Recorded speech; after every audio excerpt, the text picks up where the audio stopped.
Hello, in this video I am going to solve a problem for you on the topic of trigonometric equations.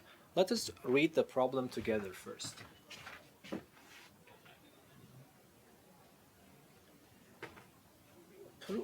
Prove the following identities. Sine x to the 4 plus cosine x to the 4 is equal to 1 minus 2 times sine x squared cosine x squared. This is an identity I want to prove. And then in the continuation, I want to also show that this can be written in the form of 1 minus 1 half sine of double angle 2x squared. And later we want to prove a similar identity but for the sixth powers. So this is sine x to the power of 6 cosine x to the power of 6 equals to 1 minus 3 times sine x squared cosine x squared, which is already an interesting identity. So you see, if I have this combination, the right hand side is 1 minus 2 sine x squared cosine x squared, but if I change 4 to 6, then it will repeat itself unless the coefficient minus 2 is now replaced by coefficient minus 3. This is not something that we could see a priori. Okay, and of course, and after that, I want to show that this also can be written in the form of 1 minus 3 over 4 sine 2x squared. Okay, so let us now go to the board and solve this problem. Okay, so here I have a plus b to power 2. This is a famous identity, a squared plus 2ab and plus b squared.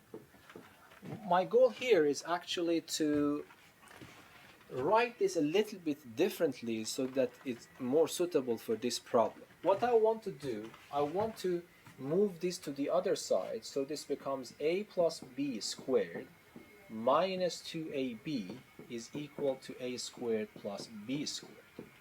Okay? Or, if you want, let me write it the other way around. It doesn't matter.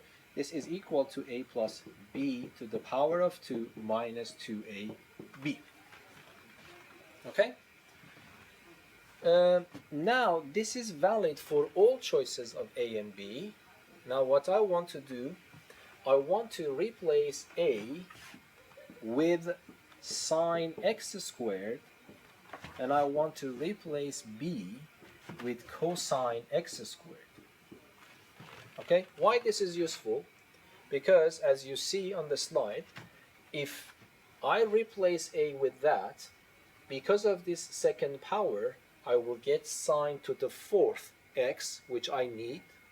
And if I replace b with cosine x squared, because of the second power here, I will get cosine x to the fourth, which is exactly the same combination that appears in the on the left hand side of this identity.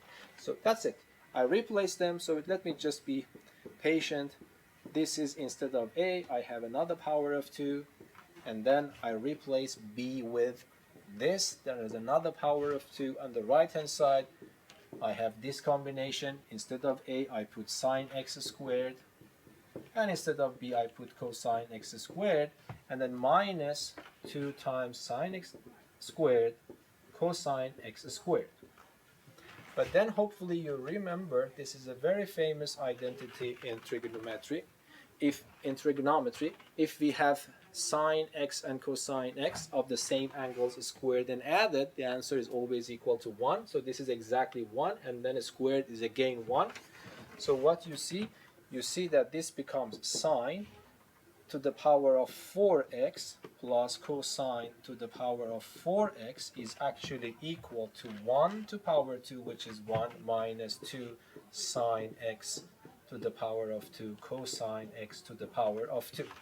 So I was able to prove the first part of the first identity that you see on the slides.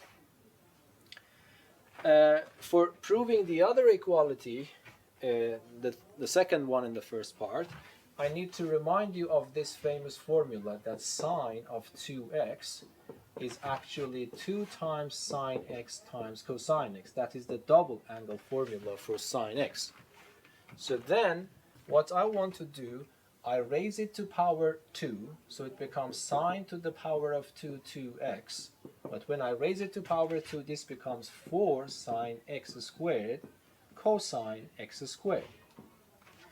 Okay, but what I need is 2 times sine x squared cosine x squared, so this will motivate me to multiply everything by 1/2. So this becomes 1/2 sine 2x squared.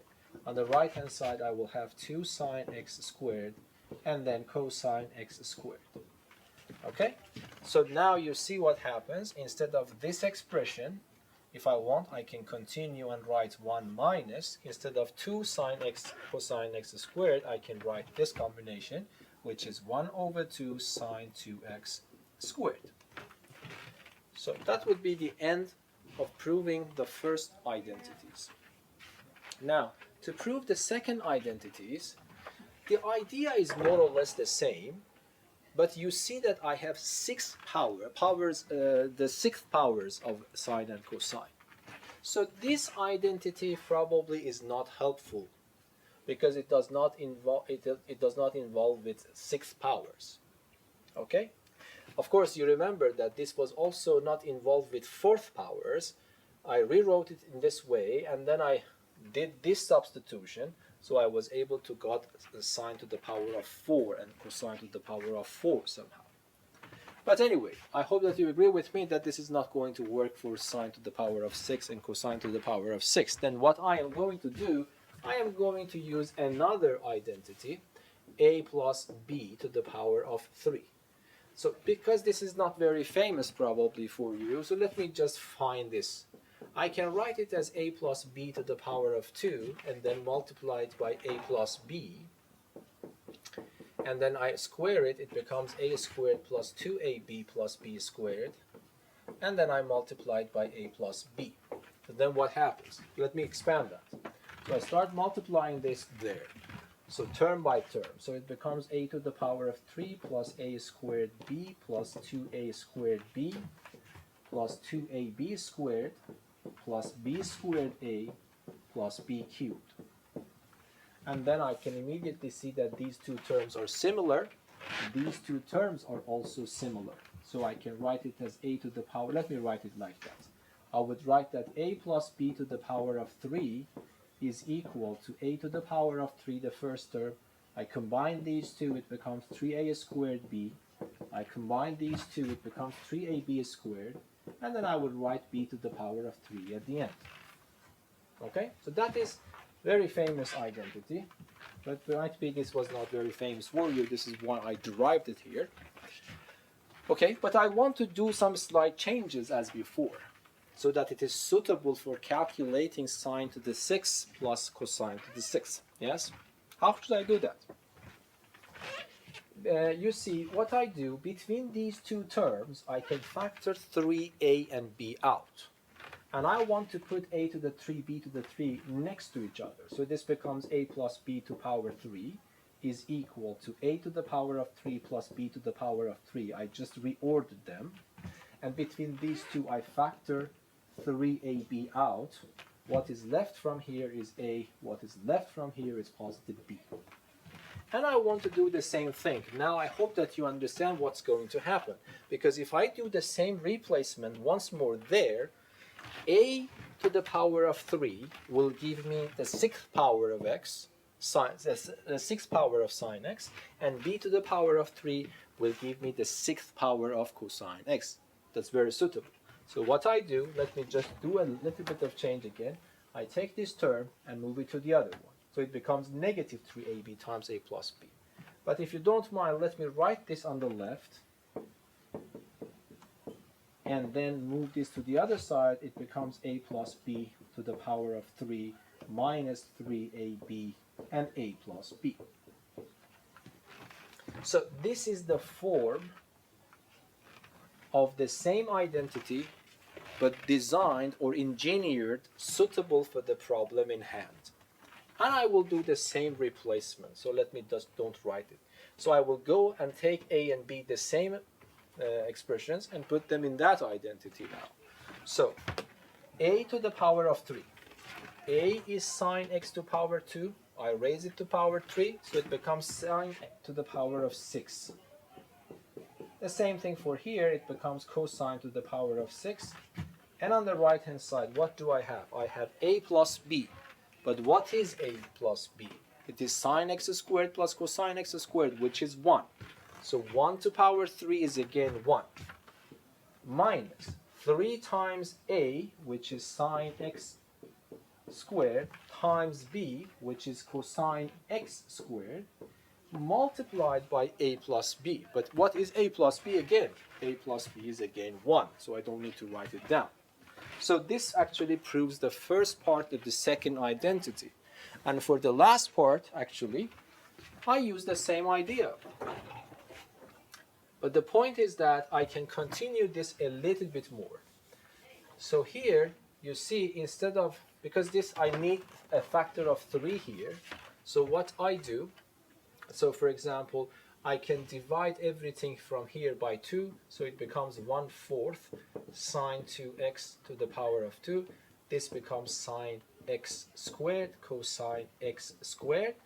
But in my problem, I need a factor of 3 of that expression. So this will motivate me to multiply everything by 3. So this one turns into 3, and this one becomes 3. Now this means that instead of this expression, I can put this in terms of this double angle formula, yes? So this becomes 1 minus 3/4 of sine 2x to the power of 2. Yes? So that was a little bit deviation from the standard way, because usually when you want to prove identities, it is usually good to start from one side and do the manipulations and reach to the other side. But that is also possible. So these identities are actually somehow important. The people who are interested, I really recommend you to have them in your memory, okay? So this version is the standard version, and then this version is also very important to actually know. So the sum of cubes can always be written in this form. The sum of squares can also be written in this form, okay? So I hope that you enjoyed this problem. Until the next video, be safe and goodbye. Thank you.